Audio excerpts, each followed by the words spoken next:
Clinic has been around over 150 years, founded in Rochester, Minnesota, by the Mayo brothers and their father. And as Sean mentioned, Mayo Clinic is a mission and values-driven organization, and our mission and our values come from our founders. We've obviously refreshed them over the years, but they are grounded in the values and the mission that they set out over 150 years ago. You see our mission there to inspire hope and contribute to health and well-being by providing the best care to patients every day through our integrated practice, research, and education. So many people know us as an organization where you come to get care, to solve medical mysteries, people who are very sick, seek out Mayo Clinic, but we're only able to do that because we are what we call a three-shield organization. Our clinical care is supported by robust research and education, and you'll kind of hear that as we talk today. Our primary value, as we know it today, is the needs of the patient come first. Every employee throughout the organization could tell you that if you went up to them and said, what is your primary value? That's the one thing that they know without hesitation. And that came actually from, you see it there, from William J. Mayo, one of our founders back in the 1930s when he made this quote. And we have taken that as our primary value, and I said refreshed it into the needs of the patient come first. We see over 1 million unique patients a year, patients from every state and just about every country in the world. Patients travel to Mayo Clinic. We have as I said, we're headquartered in Rochester, Minnesota. It's a very large campus there. Has anyone been to, I know our MDA folks have, anyone else been to Mayo Clinic in Rochester? Okay, a few hands. It's like a city within a city there. It's quite large. But over the last 30 years, we've also expanded to Jacksonville, Florida, and then here to Phoenix and Scottsdale, Arizona, as well as a health system of hospitals and clinics in the Midwest, in Minnesota, Iowa, and Wisconsin that really support the Rochester practice. So across those practices, we see over 1 million patients collectively. You can see here the breakdown of our staff. We have over 65,000 employees, so we're a rather large organization. About 5,000 physicians and scientists, the other 60,000 admin and allied health staff. You can see the breakdown by site. I won't go over all of that. Here in Arizona, as I mentioned, I'm the Chief Administrative Officer for Mayo Clinic in Arizona. You can see we have about 7,000 employees here.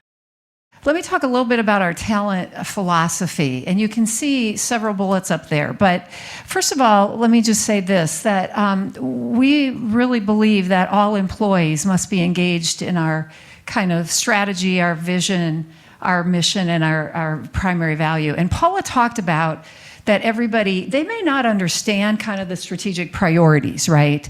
But when Paula talked about everybody understanding the needs of the patient, that really is true. People, when we educate and when we bring in new employees and we talk about the primary needs of the patient come first, we really ask all of our employees to live that out. Everybody from that housekeeper to the people that are serving food, to our physicians, to our scientists, of course. So whether they're doing patient care or not, we really want every single employee to be engaged in taking care of patients and taking care of each other. And that's part of that philosophy for us as we're building out our talent pipeline. Secondly, we believe leadership is in everyone.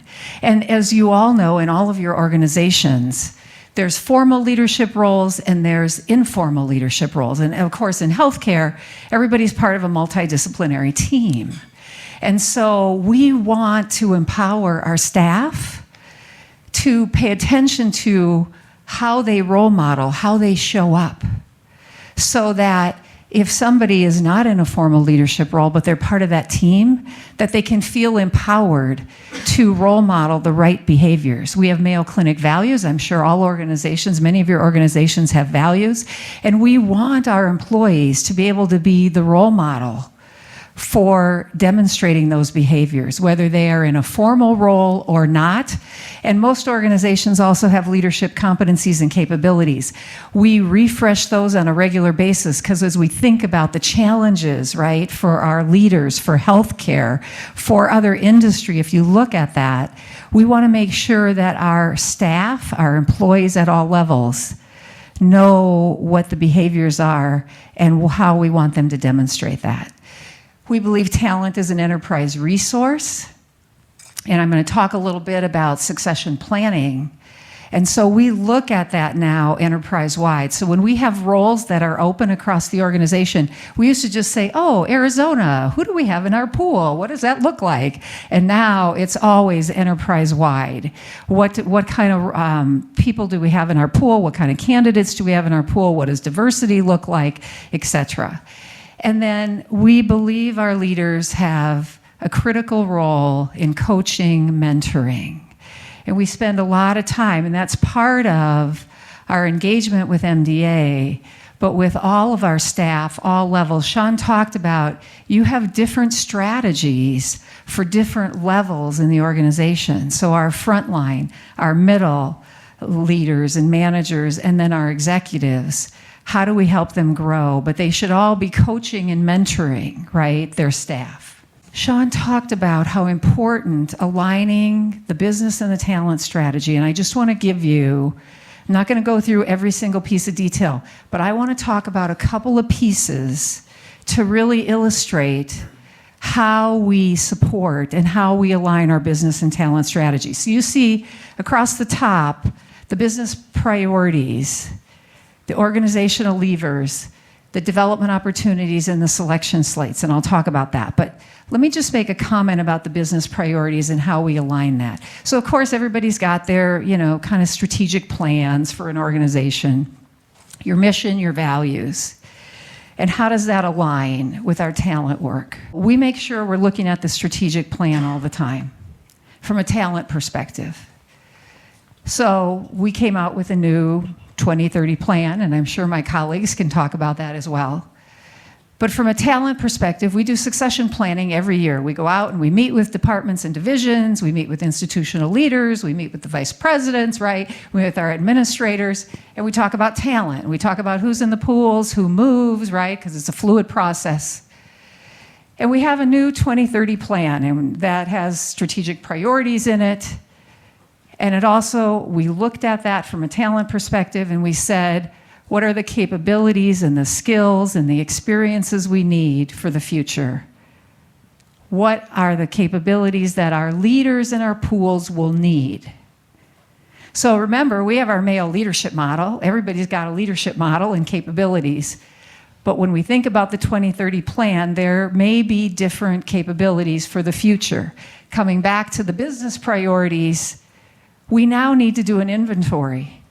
And we probably need to look at that, do an analysis against the 2030 plan, business strategy, and say, let's take a look at that for our ready now, emerging candidates, et cetera, and do some alignment, and then do some assessment and development. So for our physician partners and scientists, I just want to make a distinction.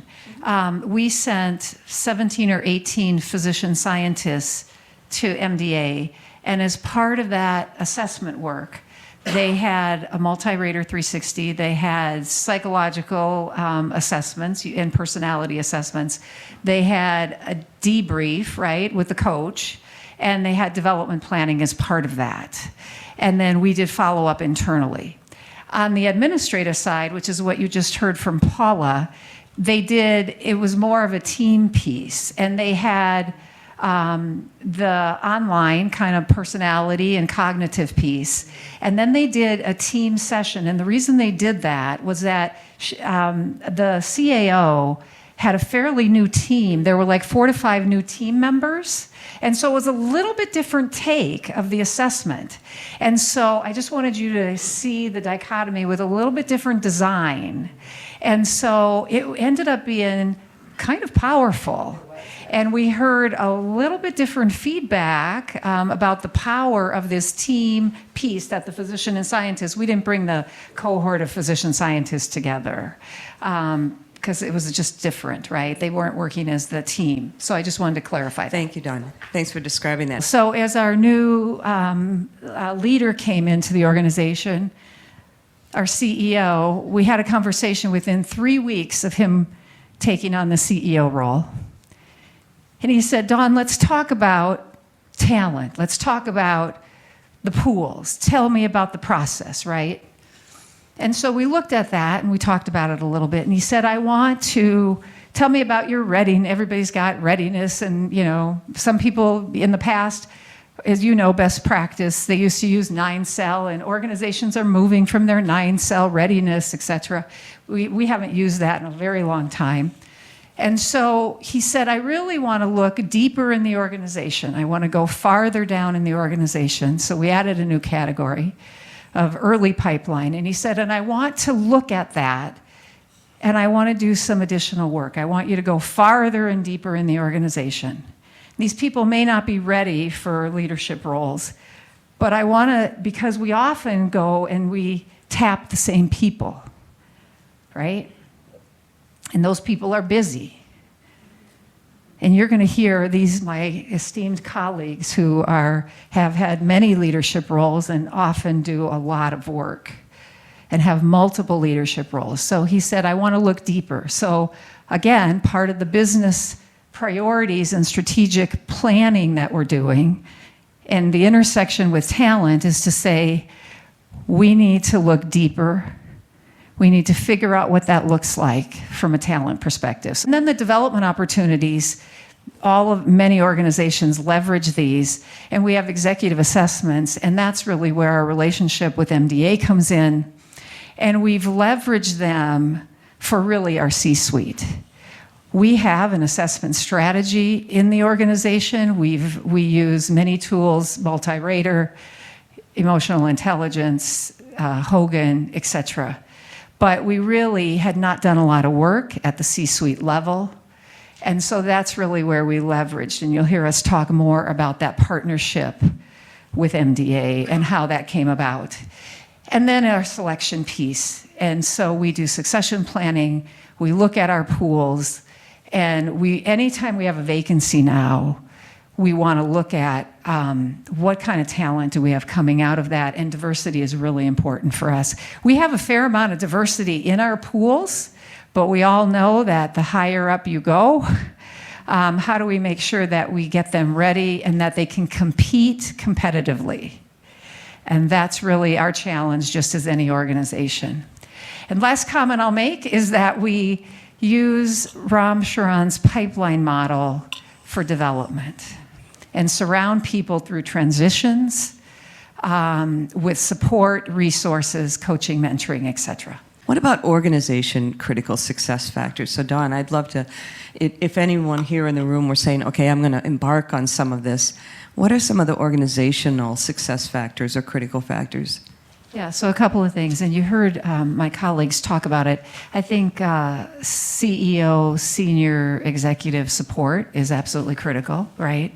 And the emails didn't come from me. It came from our CEO and CAO, right? And you heard a couple of different other comments that Paula knew who the team was that she was going through it with. Our other physician colleagues didn't know because they were part of the C-suite pool, right? And so that was an interesting dynamic. And so I would say good communication is important, and part of the message is we're investing in you. You're important to Mayo Clinic. Whether it's administrators or physician scientists, you are important to Mayo Clinic. You're important talent to the future of Mayo Clinic. And that is a really important message. And the other thing is, and you just talked about it, you know, leadership development, talent development is not an event. It's a process.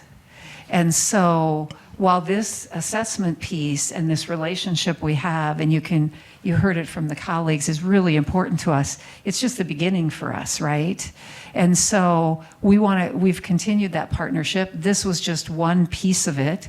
We've now sent another cohort group through. We have another 9 to 10 folks that have gone through, and we're continuing to learn, and we're doing some things a little different. So it's an evolving process, right? And so I think that's another message. We're always learning. And one of the other important kind of organizational pieces is, you heard about transparency. I think that's important. Vulnerability, right, is really important. And, we always talk about everyone has strengths and everyone has development, right? And so helping our leaders, no matter where they're at in their leadership trajectory, is that you're going to continue to learn, right? This isn't the beginning and it isn't the end, right? Is a really important message from an organizational perspective. One of the kind of aha moments for us as we think about lessons learned for Mayo was almost consistently with all of the feedback we got, because we did a follow-up 6 months later and then almost a year later. And one of the pieces of feedback we got was, we wish you would have done this sooner in our leadership trajectory.